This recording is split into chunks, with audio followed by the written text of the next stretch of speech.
এখান থেকে আমাদের শিক্ষা কি আছে? প্রথমত শিক্ষণ এটা বলে নেই। মুসা আলাইহিস সালামকে বলে দিলেন যে চোরটা কেমন করে ধরা যাবে, মানে হত্যাকারীকে কেমন করে ধরা যাবে। মুসা আলাইহিস সালাম কি বললেন? যে একটা গরু জবাই করো। বেশ, একটা গরু জবাই করলে হয়ে যেত। এরা যত ধাপে ধাপে প্রশ্ন করেছে যে না কেমন গরু, এইরকম গরু লাগবে, যুবক গরু। আচ্ছা, সেই যুবক গরু যে জবাই করো তাও তো হতো, তাও নয়, রং কেমন হবে? আচ্ছা, রং হলো সে কি কোনো চাষ করে না করেনি? পরে এটা ব্যাখ্যা এসেছে, তারা যদি প্রথমে মুসা আলাইহিস সালাম যেটা বললেন একটা গরু জবাই করতে হবে, তার মাংস সবাই এসে জীবিত হয়ে যাবে, ব্যাস হয়ে যেত। এ জাতি যত প্রশ্ন করেছে তত তারা আটকে গেছে। আচ্ছা, সে জবাই নাই করলাম, তো সে গরুটা কেমন হবে? আচ্ছা, গরুটা কেমন হবে? আল্লাহর তরফ থেকে এ কথা ছিল গরু জবাই করো, সে বুড়ি হোক, বুড়ো হোক, সোড়া হোক, যুবক হোক, একটা গরু। মুসা আলাইহিস সালাম আল্লাহর কাছে দোয়া করলেন যে আল্লাহ, আমার জাতি, এদের তো কিছু খেতে দিতে হবে। আল্লাহর তরফ থেকে দয়া দেখেন, এই জাতিকে, এই বনি ইসরাইলকে আল্লাহর তরফ থেকে মান্না এবং সালোয়া দেওয়া হতো। মান্নাটা কি? মান্নাটা বলছে যে দুধের চেয়েও সাদা আর মানে মধুর চেয়ে মিষ্টি, এক ধরনের। তাফসিরে যেটা লিখছে যে আটা টাইপের এবং খাদ্য টাইপের, সেইটা দিয়ে তারা রুটি করত। এবং একটা তাফসিরে এসে যে চড়ুই পাখি অথবা সুমানি পাখি, এরকম পাখির মাংস রান্না করে আল্লাহর তরফ থেকে তাদেরকে দেওয়া হতো। চিন্তা করেন, তাদের খেটে খেতে হতো না, ওখানেই তারা বসবাস করছে। পানি আল্লাহ রাব্বুল আলামিনের তরফ থেকে 12টা ঝর্ণামালা তাদেরকে দেওয়া হলো, পানি পান করছে। এবং আল্লাহর তরফ থেকে খাদ্য তৈরি করে মান্না এবং সালোয়া তাদের সামনে পরিবেশন করা হতো।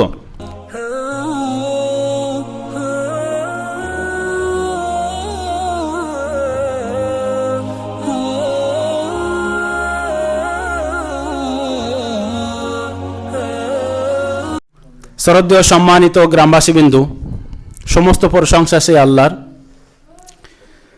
যে আল্লাহ রাব্বুল আলামিন আজকে জুম্মার মসজিদে আমাদেরকে নিয়ে এসেছেন। যে আল্লাহ রাব্বুল আলামিন তার রহম, তার দয়া, তার করুণা। আমি প্রায় একটা কথা বলি যে আল্লাহকে নিয়ে যারা ভাবে তারা আল্লাহর গুণগান না করে কোনো দিন একটা দিনও অতিবাহিত করতে পারে না। এখান থেকে ঘন্টা 2 আগে হাফেজ সাহেবদের সঙ্গে আলোচনা করছিলাম, এই যে আমরা কল টানছি আর পানি উঠছে, এটা কেমনভাবে উঠছে। দুটো ছাত্র ছিল, তারা বলছে যে মাটির তলায় অনেক দূর গেলে সাগর আছে, সে সাগরে যে পাইপ চলে যায়, আবার কল টানলে সাগর থেকে পানি ওঠে। আমি যদি আপনাদেরকে জিজ্ঞাসা করি যে পানিটা কিভাবে উঠছে, পানিটা রাখলো কে? আমরা তো এই পৃথিবীতে বাস করছি, শক্ত মাটি, পাহাড়, এত বড় বড় বিল্ডিং, এত গাড়ি ঘোড়ার চাপ, এত কিছু চাপ, তারপরও তলা থেকে পানি উঠছে। কোনোদিন ভেবেছেন? মেঘমালা যেগুলো আমরা দেখতে পাই আকাশের উপরে, যে মেঘমালা, প্লেনে গেলে দেখবেন যে মেঘমালাটা অনেক নিচু, প্লেন তার অনেক উপর দিয়ে যাচ্ছে। কোন ভেবেছেন? ভাবেননি। প্রত্যেকটা জিনিস যারা বিচক্ষণ, এই জন্য পবিত্র কোরআনে আল্লাহ বলছেন যারা জ্ঞানী আর যারা মূর্খ এরা কখনো সমান নয়, এরা কখনোই সমান হতে পারে না। এটা পবিত্র কোরআনের আয়াত। যারা ভাবে যে এগুলো কেমন করে সম্ভব, যে আল্লাহ রাব্বুল আলামিন এত সুন্দর পৃথিবীতে দুনিয়া আজকের আমাদেরকে খাওয়াচ্ছেন, পড়াচ্ছেন, নির্দিষ্টভাবে চলার একটা রাস্তা দেখিয়ে দিয়েছেন, তারপরও আমরা অনিয়মভাবে পৃথিবীতে চলার পরও আল্লাহ একই রূপভাবে আমাদের সব কিছু করাচ্ছেন। যে আল্লাহ রাব্বুল আলামিন আমাদের সব কিছু করাচ্ছেন, সে আল্লাহ রাব্বুল আলামিনের প্রশংসা স্বরূপ আমরা সকলে একবার জোরে সোরে বলি আলহামদুলিল্লাহ। তারপরে পরে নবীদের শেষ নবী, সারা বিশ্বের নবী, আখিরি নবী, যিনি রহমাতুল্লিল আলামিন, যিনি আমাদেরকে ইহদিনাস সিরাতাল মুস্তাকিমের সঠিক রাস্তার দিশা যিনি দেখিয়ে গেছেন, সেই মহামানব হযরতে মুহাম্মদ বলুন সাল্লাল্লাহু আলাইহি সাল্লামের উপরে দরুদ ও সালাম ঝরে পড়ুক। আল্লাহুম্মা সাল্লি আলাইহি, আল্লাহুম্মা আমিন। আমি কিছুক্ষণ আগে বলছিলাম যে আল্লাহ রাব্বুল আলামিনের কুদরত, তার নিয়ামত আমরা আসলে ভাবি না। এইটা আমাদের ধারণা যে পৃথিবীতে এসেছি, মায়ের পেট থেকে এসেছি, মানুষ যেমনভাবে জীবনযাপন করছে, একদিন সময় হয়ে যাবে, আবার আমরা চলে যাব। যারা বিচক্ষণ, যারা ভাবেন এখান থেকে 20 বছর আগে অনেকে আমাদের মধ্যে ছিলেন যারা আজকে নেই, আসবেনও না, তাদের সাথে দেখা হবে সেই মৃত্যুর পরে, যেদিন হাসর হবে সেদিন অবশ্যই দেখা হবে। কেউ একজন মুসল্লি আমাকে বলছিলেন যে আমাদের সঙ্গে হাসরের মাঠে তো ইরাক, ইরান, পারস্য, আপনার আমেরিকা, সুইজারল্যান্ড সবার সঙ্গে দেখা হবে। আমি বলছিলাম দেখা তো হবে, সবচেয়ে আগে দেখা হবে আমার আপনার সঙ্গে, যাদের প্রতিবেশী আছে তাদের সাথে আগে দেখা হবে। আমাদের যারা রিলেটিভ আছে, আত্মীয় আছে, রক্তের সম্পর্ক আছে, তাদের সঙ্গে আগে দেখা হবে, বিচার তো হবে তাদের নিয়ে। আমার প্রতিবেশীর নিয়ে এই জন্য আমার সাথে দেখা হবে, আমি আমার প্রতিবেশীর সাথে কোনো অন্যায় করেছি কিনা, আমি আমার প্রতিবেশীর জমির কোনো আল কেটেছি কিনা, প্রতিবেশীর উপরে অন্যায়ভাবে কোনো অত্যাচার করেছি কিনা, এই জন্য তো দেখা হবে। সেদিন স্পষ্ট হয়ে যাবে আমার আপনার ভিতরের যে জিনিসটা, মুখে এক ছিল অন্তরে এক ছিল কি ছিল, স্পষ্ট আল্লাহ রাব্বুল আলামিন সেদিন আয়নার সামনে স্পষ্টভাবে আমাদেরকে নিয়ে আসবেন। মানুষের যেটা ধারণা দেখবেন, এত নসিহাত, এত ওয়াজ মাহফিল, অমুক বক্তা আনলে প্রচুর মানুষ হয়, পরিশেষে খাদ্য দিলে অনেক মানুষ হয়, পরিবর্তনটা কোথায়? আসলে আমাদের ধারণা হয়েছে সে এরকম যে এমনি এমনি এসেছি। আমার মনে হয় যদি এমনটা হতো যে না, কবরে আমাকে যেতে হবে, সেখানে ফেরেশতারা আসবেন, আমাদেরকে প্রশ্ন উত্তর করবেন, সেখানে আমাদের প্রশ্ন উত্তর করতে হবে, না পারলে সেখানে শাস্তি হবে। এর আগের জুমায় বলছিলাম, যদি আপনি ওষর না দেন, জাকাত না দেন, সে ওষর জাকাতের মালগুলো সাপ তৈরি করে আপনার গলায় পেঁচিয়ে মুখে খাবলাবে। তারপরে এক সপ্তাহের মধ্যে আসলেন কই যে এইটা আমি ওষুধ দেবো? কেউ তো আসেননি। যদি কারো না থেকে তো বিষয়টা আলাদা। বিভিন্ন রকমভাবে দেখবেন আজকের আলেম ওলামারা, বিশেষ করে যারা আহলে হাদিস, তারা বাংলায় এত সুন্দর করে বোঝান প্রতিটা মসজিদে, তারপরেও কেন মানুষের মধ্যে পার্থক্য হচ্ছে না? মুসল্লিদের বারবার করে নেশাদার দ্রব্যের সঙ্গে বলার পরও দেখছি দোকানে বসে বসে এশার নামাজ পড়ে, মাগরিবের নামাজ পড়ে গিয়ে আপনি এরকম জোর করে মুখ উঁচু করে আবার শেখ হচ্ছেন। এটা কি আমার উপরে রাগ, না আল্লাহ রাসূলের উপরে রাগ, না কোথায় রাগ, এটাই বুঝতে পারছি না। সবই তো বলছি, সবই বোঝাচ্ছি, কিন্তু সব শুনছি, শোনার পরেও আবার সব কিছু ভুলে যাচ্ছি। যাই হোক, আল্লাহর কাছে এটাই দোয়া করে যে আল্লাহ আমরা যেন ফিরে আসতে পারি। শয়তানি ওয়াসওয়াসা, শয়তানি কুমন্ত্রণা, শয়তানি বন্ধুত্ব থেকে আল্লাহ তুমি আমাদেরকে হেফাজত করে, বলুন আমিন। আমি আপনি ভালো থাকলেও এমন কিছু বন্ধুর সঙ্গে আমরা মিশি, নামাজ পড়ে, তারা নামাজ পড়ে হয়তো পড়ে না, তারা ওই বিভিন্ন রকম খারাপের সঙ্গে যুক্ত, আমি আপনি তাদের সঙ্গে মিশে যাচ্ছি। আল্লাহ এই রকম ধরনের যারা বন্ধু, সেই সব বন্ধু থেকে তুমি হেফাজত করো, বলুন আমিন। বক্তব্যের বিষয় চলছিল হযরত মূসা আলাইহিস সালাম। ইনশাআল্লাহ তাআলা আজকে সংক্ষেপে মূসা আলাইহিস সালামের ঘটনা আমরা শেষ করব। অনেক দিন থেকে, প্রায় 5-6 মাস ধরে বিভিন্ন খুতবার মাধ্যমে পরপর হোক, কোনো দিন হোক, মূসা আলাইহিস সালামের ঘটনা আমরা শুনছিলাম। 6 মাসের উপরে হয়ে গেছে মনে। আজকে ইনশাআল্লাহ তাআলা আমরা শেষ করব একদম সংক্ষেপে বলে, এবং এর থেকে আমরা কি শিক্ষণীয় সেটাও ইনশাআল্লাহ তাআলা শেষে আমরা আলোচনা করব। আমরা এর আগের দিন এসেছিলাম মূসা আলাইহিস সালাম ময়দানে তিহ ময়দানে মূসা আলাইহিস সালামকে এবং তার কওম, তার জাতি, তার গোত্র বনি ইসরাইলদেরকে ওখানে আনা হলো। ওখানে আনার পরে আপনারা জানেন যে এর আগের দিন হয়তো বলেছিলাম যে তাদেরকে আমালেকা সম্প্রদায়ের সঙ্গে যুদ্ধের জন্য বলা হয়েছিল, তারা করেনি। আল্লাহ রাব্বুল আলামিনের তরফ থেকে বনি ইসরাইল, এই যারা ইহুদি জাতি, এরা কত বড় নির্বোধ এবং নিমকহারাম, এদের ইতিহাসগুলো যদি পরপর আপনাদের মনে থাকে তাহলে বুঝতে পারবেন। আল্লাহর তরফ থেকে এত নিয়ামত এরা পেয়েছে, তার পরপরই আবার নিয়ামতগুলোকে অস্বীকার করেছে। এরা যখন করেনি তখন আল্লাহ রাব্বুল আলামিন শাস্তি দিলেন যে 40 বছরের তিহ প্রান্তরে ওদেরকে ওখানেই ঘুরিয়ে রেখেছিল। তারা সকালবেলা বাহির হয় মিশরে যাওয়ার জন্যে, সকালবেলা বাহির হয়ে ঠিক ঘুরতে ঘুরতে ঘুরতে সন্ধ্যাবেলা আবার যেখান থেকে শুরু করেছিল সেখানে এসে আবার শেষ হয়। এইভাবে 40টা বছর ওখানে তারা ছিল। এই জাতিকে আল্লাহ রক্ষা করার জন্যে আল্লাহ রাব্বুল আলামিনের মেঘমালা দিয়ে এদের ছায়া পর্যন্ত আল্লাহ করেছিলেন। এই জাতি, এদের পানির জন্য খুব এরা হাহাকার ছিল, মরুভূমি, কি খাবে কি পরবে। যে খাদ্যগুলো তারা ওখানে নিয়ে গিয়েছিল, একদিন সে খাদ্য তো শেষের দিকে।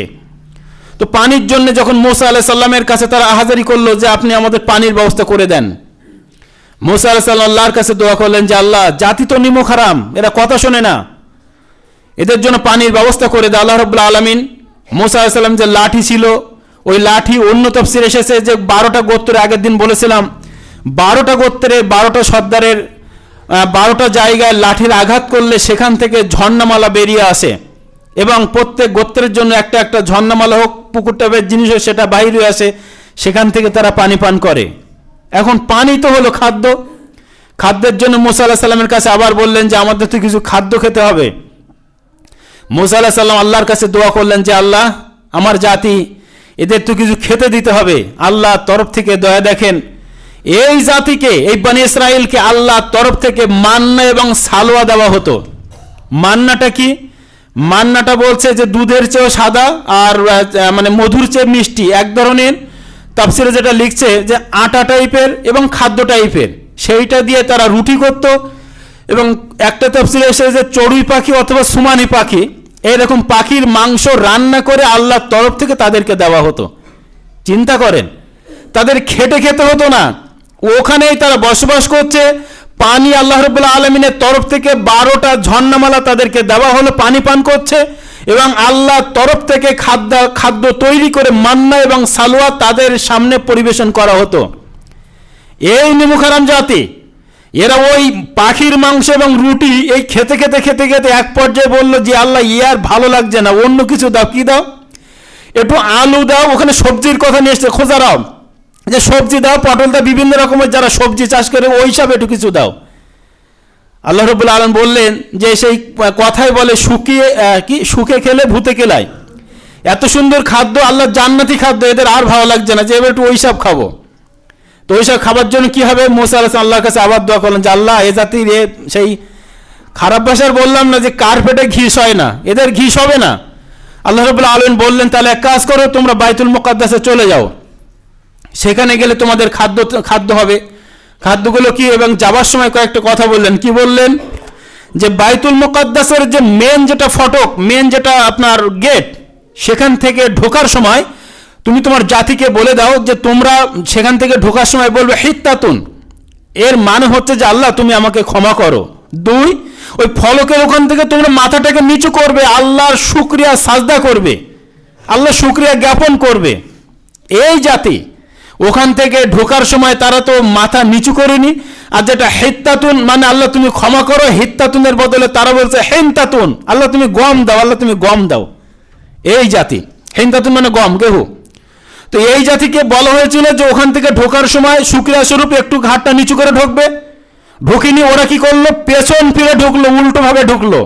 এই ইহুদি জাতি বনি ইসরাইল পেছন ফিরে ঢুকলো। এবং যেটা বলা হয়েছিল যে হিত্তাতুন, এই হিনতাতুন, এই হিত্তাতুন আল্লাহ তুমি ক্ষমা করো, আমরা তোমার কাছে ক্ষমা চাইছি, এইটার বদলে তারা কি বললো? হিনতাতুন, আল্লাহ তুমি গম দাও, গম দাও। গম চেয়ে ওখানে এরা ঢুকলো। এই ছিল বনি ইসরাইলদের ইতিহাস।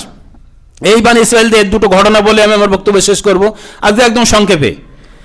প্রথম একটা ঘটনা বলি, আরো এদের এটা দেখেন। একদিন এই বনি ইসরাইলদের মধ্যে একজন যুবক, তার চাচার মাত্র একটাই মেয়ে।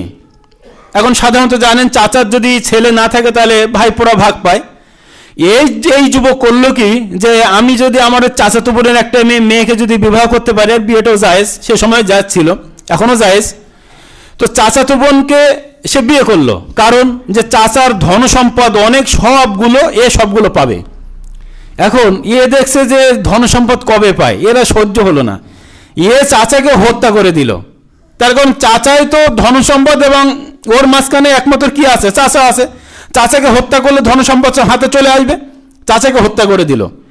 হত্যা করার পরে এই ব্যক্তিটাই সকাল উঠে আবার বলল কি, যে আমার একমাত্র চাচাকে যে হত্যা করেছে আমি বিচার চাই, একে মানে যেভাবে ধরতে হবে। সেখানে যখন সর্দার ছিল তাদেরকে বলা হলো, কোনো ধরার কোনো লাইন নেই। তারা সকলে মুসা আলাইহিস সালামের কাছে গেলেন যে অমুক হত্যা হয়েছে, খুন হয়েছে, তো এটা কে হত্যাকারী, এটাকে ধরতে হবে। আসামিটা কে? বিচার দিচ্ছে কে? স্বয়ং আসামি বিচার দিচ্ছে, আমার চাচাকে কে হত্যা করেছে তাকে ধরতে হবে। মুসা আলাইহিস সালামের কাছে যখন বলা হলো, মুসা আলাইহিস সালাম আল্লাহর কাছে দোয়া করলেন যে আল্লাহ, কে হত্যা করেছে তুমি এটা একটু জানিয়ে দাও। আল্লাহ রাব্বুল আলামিন বললেন যে আচ্ছা ঠিক আছে, তাহলে একটা গরু জবাই করতে বলো। গরুর মাংসটা যখনই ওই মৃত ব্যক্তির গায়ে শোয়ানো হবে, মৃত ব্যক্তিটা জীবিত হওয়ার পরে উঠে বলে দেবে কে ওকে হত্যা করেছে। জাতি কত বড়! দেখেন, যখন এই কথা বলা হলো তখন এরা বলছে যে এটা আবার কেমন কথা, গরু জবাই করতে হবে। আচ্ছা সে জবাই নাই করলাম, তো সে গরুটা কেমন হবে? আচ্ছা গরুটা কেমন হবে? আল্লাহর তরফ থেকে কি কথা ছিল গরু জবাই করো? সে বুড়ি হোক, বুড়ো হোক, ছোড়া হোক, যুবক হোক, একটা গরু বলে গরুটা কেমন হবে? তো মুসা আলাইহিস সালাম আবার আল্লাহকে সঙ্গে বলেন যে আল্লাহ গরু কেমন হবে? আল্লাহ বললেন যে গরুটা এমন হবে, না বকনা, না আপনার ওই কি বলে বুড়ি গরু, কি বলে গাই গরু, মানে একেবারে শেষের দিকে, মাঝখানে হবে। এরা বলছে সেনাই হলো, এরা মুসা আলাইহিস সালাম বলে দিলেন এমন গরু কিনতে হবে, এরা বলছে সেনাই হলো, তা গরুর রং কেমন হবে চিন্তা করেন। মুসা আলাইহিস সালাম আবার বললেন, তো মুসা আলাইহিস সালাম আল্লাহর তরফ থেকে একটা রংও দেওয়া হলো। এরা বলছে যে রং তো বললেন, কিন্তু এই গরুটা মানে কেমন হবে, সে কি কোনো কাজ করেছে না কাজ করেনি? চিন্তা করতে পারছেন, এমন জাতি। তখন আল্লাহর তরফ থেকে বলা হলো যে এমন গরু, যে গরু কোনোদিন মানে মাঠেও যায়নি, কাজও করেনি, তখন শস্য ভাঙানো হতো গরু দিয়ে, তো এমন কাজও করেনি। এইবার তোমরা খোঁজো, যেমন যেমন প্রশ্ন করা হলো আল্লাহর তরফ থেকে তেমন তেমন উত্তর দেওয়া হলো। এবার এ গরু খুঁজতে গিয়ে অন্য একটা তাফসির এসেছে, গরু খুঁজতে গিয়ে যার কাছে ছিল সে অনেক টাকা দিয়ে তার কাছ থেকে কেনা হয়েছিল। যাই হোক, তো এই গরুটা কেনার পরে যখনই তার জবাই করা হলো, জবাই করার পরে তার মাংস নিয়ে যখনই মৃতর গায়ে দেওয়া হলো, মৃত ব্যক্তির চাচা সঙ্গে সঙ্গে আল্লাহ জীবিত করলেন। জীবিত করার পরেই উঠে এসে সঙ্গে সঙ্গে বলে দিল যে আমার ভাইপো আমাকে হত্যা করেছে। এখান থেকে আমাদের শিক্ষা কি আছে? প্রথমত শিক্ষণ এটা বলে নেই, মুসা আলাইহিস সালামকে বলে দিলেন যে চোরটা কেমন করে ধরা যাবে, মানে হত্যাকারীকে কেমন করে ধরা যাবে। মুসা আলাইহিস সালাম কি বললেন যে একটা গরু জবাই করো, বেশ একটা গরু জবাই করলে হয়ে যেত। এরা যত ধাপে ধাপে প্রশ্ন করেছে যে না কেমন গরু, এইরকম গরু লাগবে, যুবক গরু। আচ্ছা সেই যুবক গরু যে জবাই করো তাও তো হতো, তাও নয়, রং কেমন হবে? আচ্ছা রং হলো, সে কি কোনো চাষ করে না করেনি? পরে এটা ব্যাখ্যা এসেছে, তারা যদি প্রথমে মুসা আলাইহিস সালাম যেটা বললেন একটা গরু জবাই করতে হবে, তার মাংস সবাই এসে জীবিত হয়ে যাবে, বেশ হয়ে যেত। এ জাতি যত প্রশ্ন করেছে তত তারা আটকে গেছে। দ্বিতীয় একটা ঘটনা বলি, মুসা আলাইহিস সালাম এবং খিজির আলাইহিস সালামের ঘটনাটা বলে আমি বক্তব্য শেষ করব। মুসা আলাইহিস সালাম আজকের আমাদের সমাজেও যদি এমনটা কেউ কথা বলে থাকে যে আমি সর্বজানি সর্বজ্ঞানী, এ কথা একদম ঠিক নয়। সবসময় নিচু হয়ে যে আমার চেয়েও জ্ঞানী মানুষ পৃথিবীতে অনেক আছেন। মুসা আলাইহিস সালাম কোনো এরকম একটা সভায় উনি আলোচনা করছিলেন, এমত অবস্থায় মুসা আলাইহিস সালামকে কোনো এক ভক্ত বা ওনার বনী ইসরাঈলের মধ্যে কেউ একজন জিজ্ঞাসা করলেন যে মুসা, এই বর্তমান সময়ে, ভালো করে ঘটনাটা শুনবেন এবং এর থেকেও কিছু শিক্ষণীয় বিষয় আছে, ইনশাআল্লাহ আলোচনা করা যাবে, যে এই বর্তমান সময়ে আপনার চেয়েও শিক্ষিত মানুষ, আপনার চেয়েও জ্ঞানী মানুষ কেউ কি আছে? তো মুসা আলাইহিস সালাম সাধারণত এটাই দেখলেন যে এই সময়কার নবী আমি একা, আর নবী মানে আল্লাহর তরফ থেকে জ্ঞান, যে কোনো বিষয়ে কিছু যদি না জানা থাকে আল্লাহর কাছে চাইলে সেটা পাওয়া যায়। তো মুসা আলাইহিস সালাম ওখানে বলে ফেললেন যে না আমি উনি বলে ফেললেন যে আমি, এই যে আমি সবচেয়ে জ্ঞানীকে তো আমি, এইটা আল্লাহর কাছে পছন্দ হয়নি, আল্লাহ রাব্বুল আলামিন পছন্দ করেননি। উনি মুসা আলাইহিস সালামকে বললেন যে মুসা, তুমি যে জ্ঞানী বলছো, তো তোমার চেয়েও জ্ঞানী মানুষ পৃথিবীতে আছে, তো কি আছে? মুসা আলাইহিস সালাম মনে কৌতূহল হলো, কে আমি তার কাছ থেকে জ্ঞান আহরণ করব? আল্লাহ রাব্বুল আলামিন বললেন যে তুমি তার সঙ্গে সাক্ষাৎ করতে গেলে দুই নদীর সংযোগের স্থল, সম্ভবত ভূমধ্য সাগর এবং লোহিত সাগর, যেটা তারপরে লোহিত সাগর এবং ভূমধ্য সাগর মিশরের ওখানে, এই দুই নদীর সংযোগের স্থলে গেলে ওনার সঙ্গে সাক্ষাৎ পাবেন। তো আল্লাহ সেটা আমি কেমন করে চিনবো বা কেমন করে আমি বুঝতে পারবো? আল্লাহ একটা পন্থা বলে দিলেন। কি পন্থা?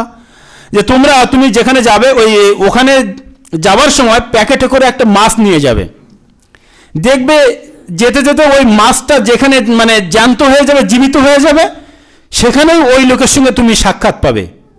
মুসা আলাইহিস সালাম দেরি না করে উনি ওনার ভাগিনা এবং পরবর্তী নবী এবং শিষ্য ইউশা বিন নুন ইনাকে সঙ্গে নিলেন। ইউশা বিন নুনকে সঙ্গে নিয়ে মুসা আলাইহিস সালাম প্যাকেটে করে একটা মাছ নিয়ে ওনার চেয়ে যিনি জ্ঞানী ব্যক্তি আছেন তার সঙ্গে সাক্ষাতের জন্য বাড়ি থেকে রওনা দিলেন। রওনা দেওয়ার পরে ওইভাবে এই সমুদ্রের পাশ দিয়ে হেঁটে যায়, যেতে যেতে এক জায়গায় গিয়ে ক্লান্তবোধ হওয়ার পরে সেখানে গিয়ে পাথরে মাথা রেখে মুসা আলাইহিস সালাম ঘুমিয়ে গেলেন। আর যে শিষ্য ছিল তার যে বসে থাকার কথা, সেও ওখানে ইউশা বিন নুন, উনিও থাকতে থাকতে ওনারও এক পর্যায়ে ঘুম এসে গেল। এখন এই নদীর পানি ঢেউ উঠতে পানির ঢেউ লেগে প্যাকেটে যেই লেগেছে, মাছ ওখান থেকে জীবিত হয়ে ওখান থেকে মানে মাছটা লাফ মেরে পানিতে চলে গেছে। মুসা আলাইহিস সালাম ঘুম থেকে উঠলেন, ইউশা বিন উনিও জাগ্রত হলেন। ওনারা জাগ্রত হওয়ার পরে ওখান থেকে আবার ওনারা হাঁটা শুরু করলেন। প্যাকেটে মাছ আছে কিনা এটা লক্ষ্য করেননি। হাঁটতে হাঁটতে একদিন এক রাত হাঁটার পরে আবার যেখানে গিয়ে বিশ্রাম নিলেন। বিশ্রাম নেওয়ার পরে যখন মুসা আলাইহিস সালাম বললেন যে আমরা যে খাদ্য এনেছিলাম, খাদ্য দাও, খেয়ে নেই। খাদ্য খুঁজতে গিয়ে দেখে সে মাছ তো এতে নেই। আর মাছ নেই, হ্যাঁ ভালো কথা, ওখানে ইউসাবের নুন, ওই পানি লাগার পরে ইউসাবের নুনেরও মানে উনি দেখতে পেয়েছিলেন যে মাছটা এখানে জীবিত হয়েছে। তো উনি ভেবেছিলেন যে নবী মুসা আলাইহিস সালাম ঘুমাচ্ছেন, এখন যদি ঘুম থেকে ডেকে বলি তো ঘুমটা মানে কেমন একটা হবে। তো উনি ঘুম থেকে উঠলে আমি কথাটা বলবো।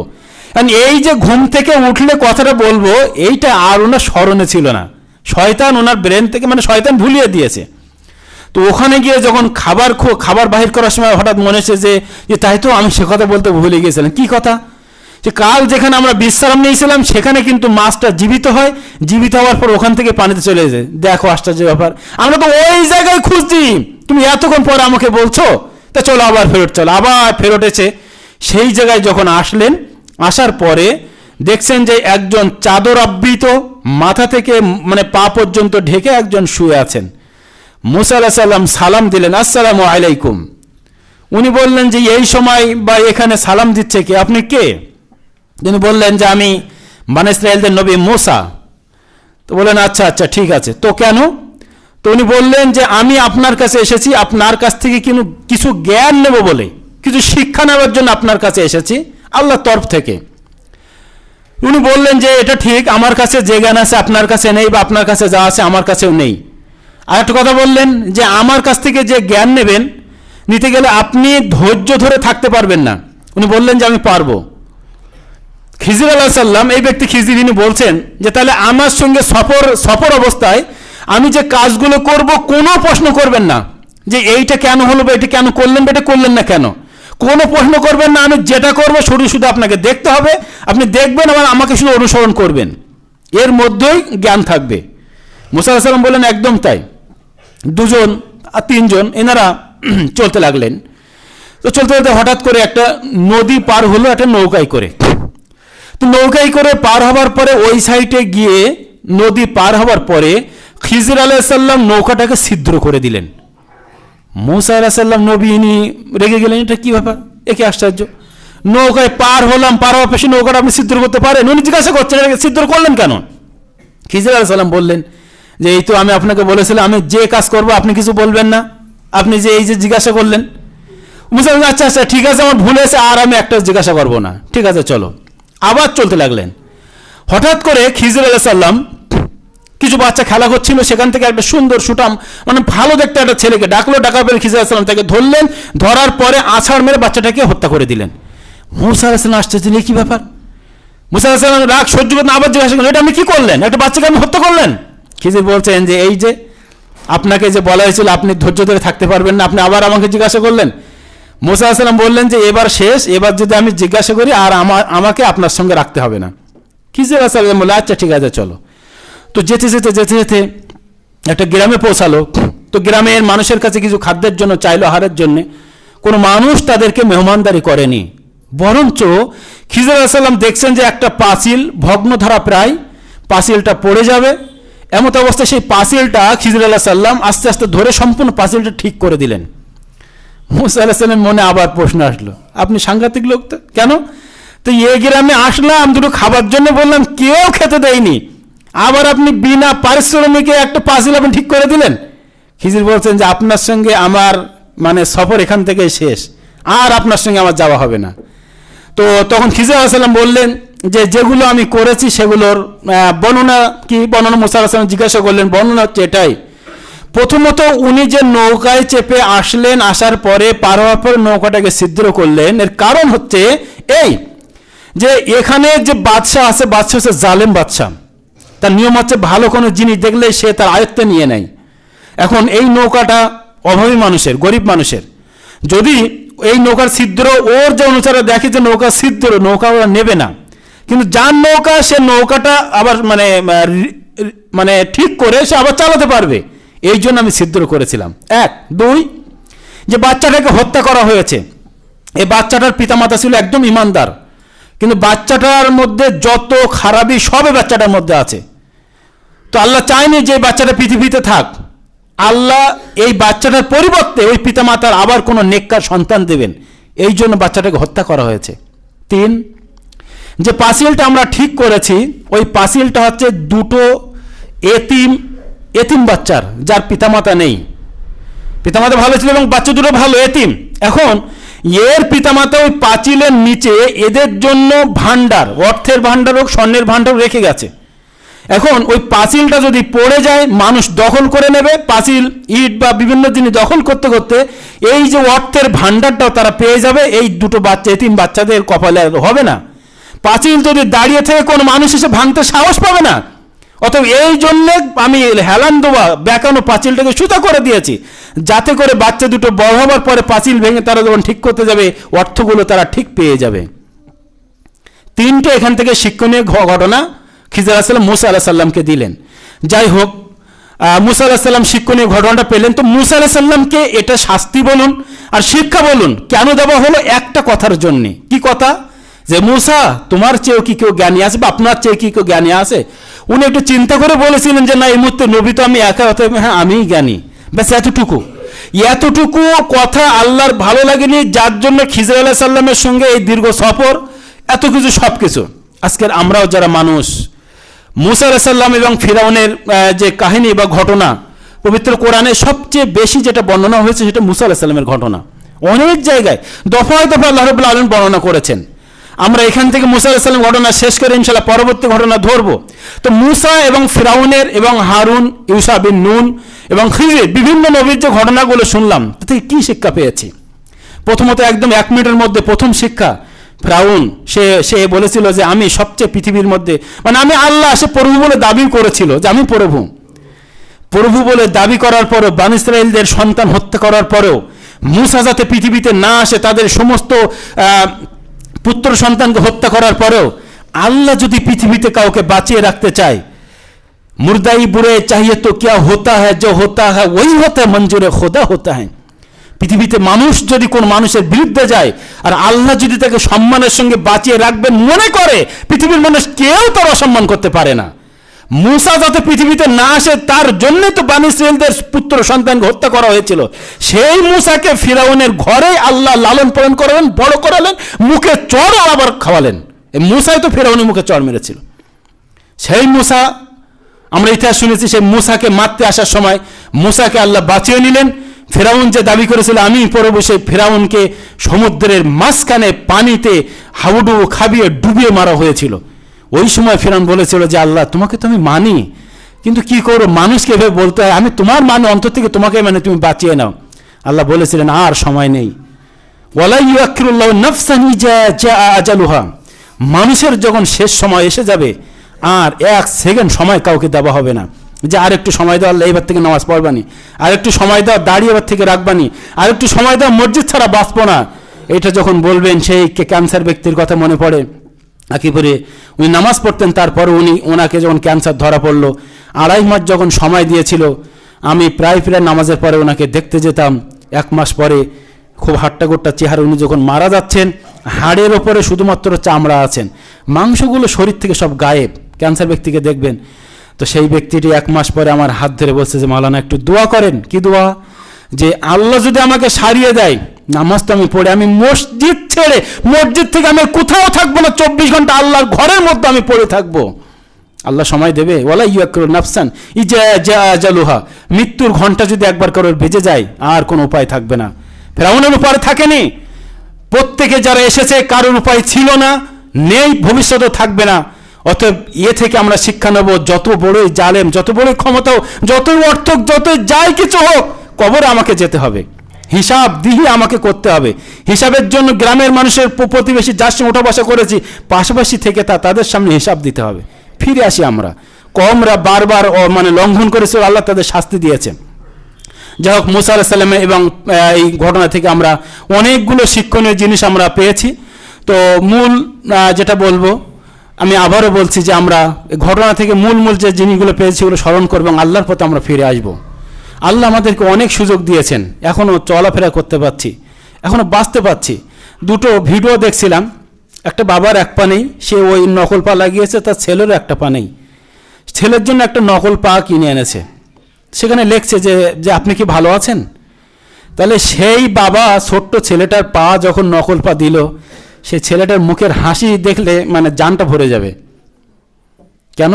তার এতদিন পা ছিল না, তার বাবা কষ্ট করে হলেও একটা পা জোগাড় করেছে, নকল পা।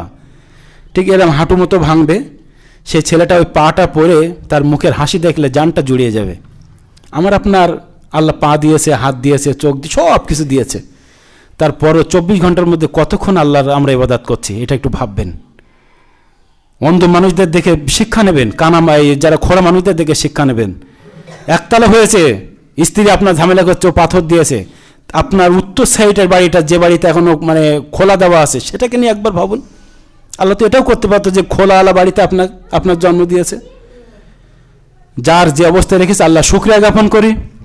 আমরা ফিরে আসি, কবরে যেতে হবে, হিসাব দেওয়ার জন্য আমরা প্রস্তুত থাকি। আল্লাহর কাছে দোয়া করবো যে আল্লাহ আমরা এই ঘটনা থেকে যে শিক্ষণীয় জিনিসগুলো আছে তা থেকে আমরা শিক্ষা নেব, এবং যে আমলগুলো হচ্ছে আমলগুলোকে তুমি তোমার দরবারে কবুল করো, এবং যেদিন আমরা মৃত্যুবরণ করব ফিরাউনের মতো মৃত্যু না হয়ে একান্ত যেন ইমানদারের মতো কালেমায় শাহাদাত পড়ে যেন মৃত্যুবরণ করতে পারি, সেই তৌফিক তুমি দাও। সকলে বলেন আমিন।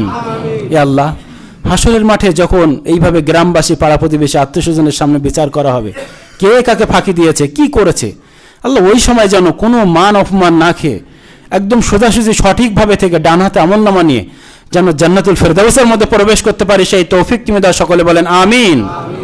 বারাকাল্লাহু ফিকুম ওয়া জাওয়াদান কারিম মালাকুম বারুফুর রহিম।